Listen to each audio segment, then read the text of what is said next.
Ami Milanais, bonjour et bon retour sur la chaîne. J'espère que vous allez bien. Quelques jours d'absence étant donné un petit peu le mal de gorge. Mais voilà, petite vidéo d'avant-match de Parma demain en déplacement. Donc, petit résumé par rapport au match. Belle victoire pour les 3 points, moins dans la manière contre la Rome, mais victoire très très importante. Où la première demi-heure de jeu, la Rome qui avait pris le dessus, une Rome très agressive qui pressait notre équipe. Donc cette première demi-heure ne m'a pas plu du tout. Et à partir de là, le Milan a commencé à monter en inscrivant ce but aussi. Et deuxième mi-temps beaucoup mieux, où là on a pris le dessus au niveau des duels, au niveau des occasions. Donc pour moi, rien à dire par rapport à la victoire, parce que à part le penalty, je ne pense pas qu'il y a eu vraiment de tirs qui ont inquiété Maignan. Donc victoire méritée pour moi. Un grand Maignan de nouveau, un Maignan qui va nous rattraper un penalty après très longtemps. Maignan qui s'entraîne avec un autre entraîneur des gardiens. Et je pense qu'on voit de nouveau la différence, où il travaille de nouveau sur d'autres choses et on retrouve un petit peu le Maignan précédent, celui qu'on connaissait, celui qu'on aime.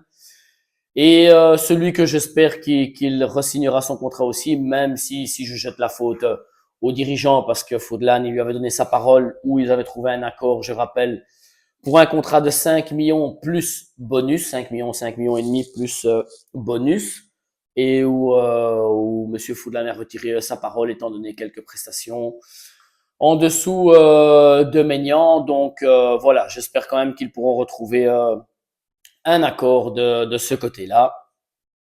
Pour le reste, en général, tout le monde a fait un bon match, plus ou moins à partir de la première demi-heure.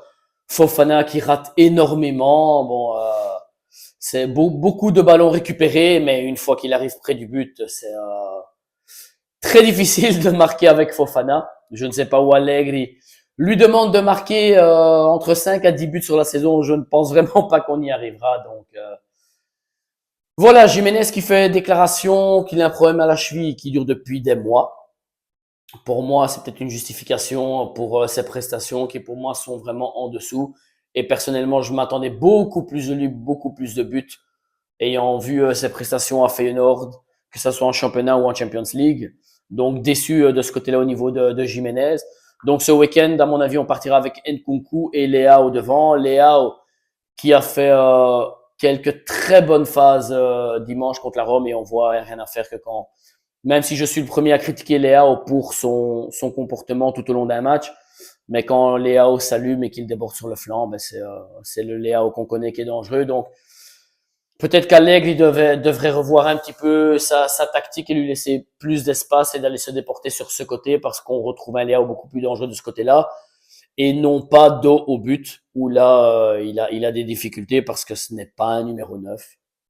Donc on va voir qu'est-ce qu'on peut faire au mercato en janvier, si on peut éventuellement faire partir Jiménez et aller chercher un autre attaquant en attendant. On parle de plusieurs jeunes, mais ce sont encore pour moi des incertitudes, excusez-moi. Donc ça sera encore un doute, est-ce qu'il va exploser ou pas.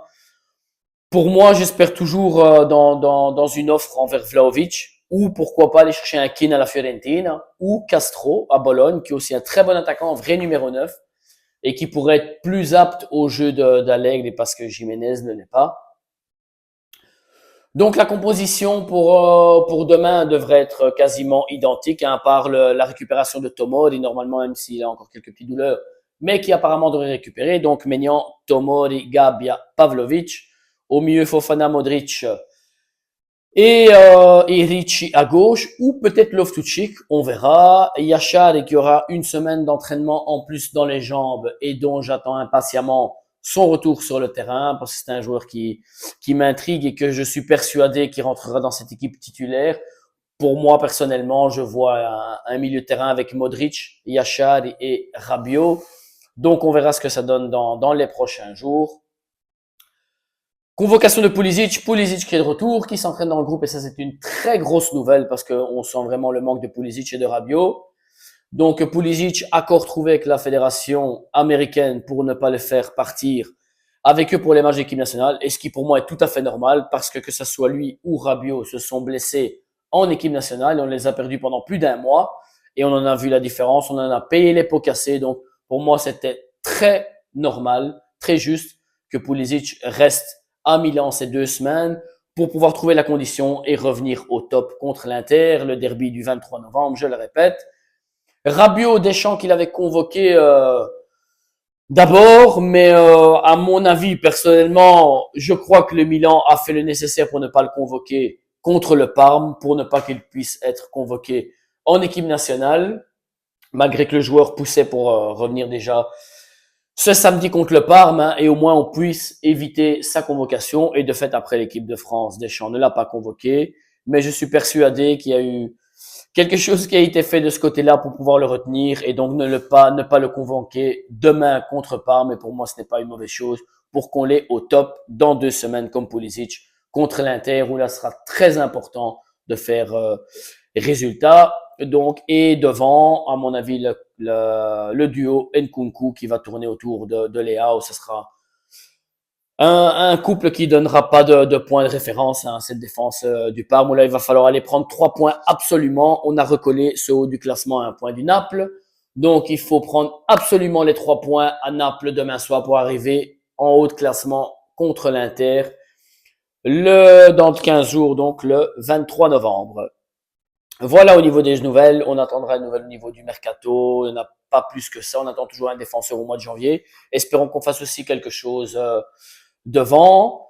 Autre nouvelle, grande nouvelle, après 90 ans, San Siro est à Milan et à l'Inter, donc se retrouve dans les mains de la propriété. Chose très bien, malgré que j'aurais voulu un stade tout seul, je le répète pour la xème fois, mais puisqu'il n'était pas possible d'avoir un stade tout seul, que nous n'avons pas une propriété solide pour pouvoir faire ça tout seul, mieux avec l'Inter que garder cet ancien stade parce qu'il faut vraiment construire un stade à la pointe de la technologie pour faire rentrer plus d'argent, pour faire rentrer du commerce, un stade qui vit avec l'hôtel, avec des centres commerciaux tout au long de la semaine, 24 heures sur 24. Donc c'était indispensable. Donc très bonne nouvelle de ce côté-là, même si évidemment plainte d'un comité soi-disant qui a remis une plainte comme quoi il n'avait pas eu la possibilité de faire une offre d'achat pour l'emplacement où se trouve le stade, pour théâtre, etc. Pour moi, encore chose ridicule, encore une perte de temps pour faire perdre encore du temps, parce qu'ils ont eu des années pour proposer leur achat de ce terrain. Il n'y a jamais personne qui s'est manifesté. Et aujourd'hui que le Milan et l'Inter ont trouvé un accord pour le rachat de cet achat, on trouve des demandes qui tombent un peu de gauche à droite. De ce point de vue-là, donc apparemment, ce ne serait pas préoccupant et pour moi, je trouve ça encore d'un ridicule, toujours pour mettre des bâtons dans les roues au club. Et bon, voilà, on a fait déjà un pas très important. On attend les prochaines étapes avec maintenant les architectes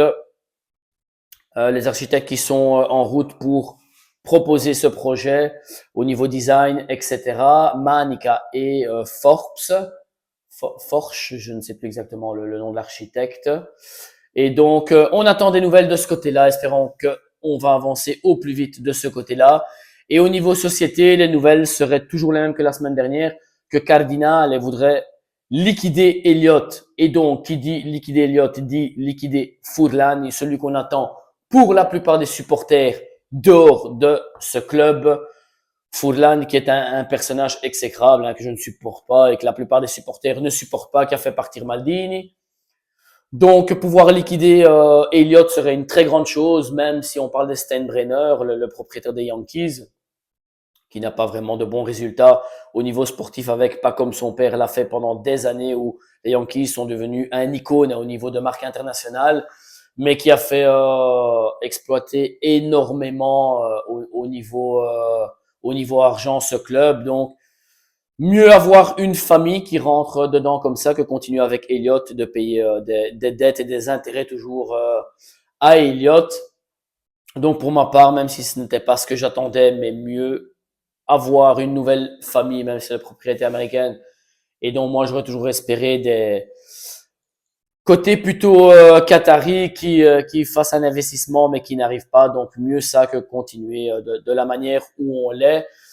qui puisse peut-être espérer un retour de Galliani parce que à l'heure actuelle des choses, Furlan et Scaroni ne veulent pas d'un retour de Galliani et on sait tous pourquoi, parce que ils prendraient leur place dans tout, ils seraient reconnus dans tout, que ce soit au niveau sportif qu'au niveau politique et au niveau de la Lega. Et donc voilà, ce ne sont que les choses qu'on puisse espérer pour retourner à être un club comme on l'était précédemment, et c'est déjà beaucoup mieux avec la venue d'Allegri et de Tar, et donc qu'on puisse faire, excusez-moi du terme, dégager Furlani aussi de ce club et reprendre les choses comme elles étaient auparavant, d'un vrai club, un club ambitieux comme on l'a toujours été, pour retourner à gagner. Likez la petite vidéo si ça vous a plu, n'hésitez pas à laisser un petit commentaire, dites votre avis, abonnez-vous aussi, c'est totalement gratuit comme je le fais moi pour d'autres chaînes, ça me ferait plaisir. Et on se retrouvera après le match pour débattre, espérons, des 3 points à Parma. Forza Milan, sempre. Bonne journée les amis.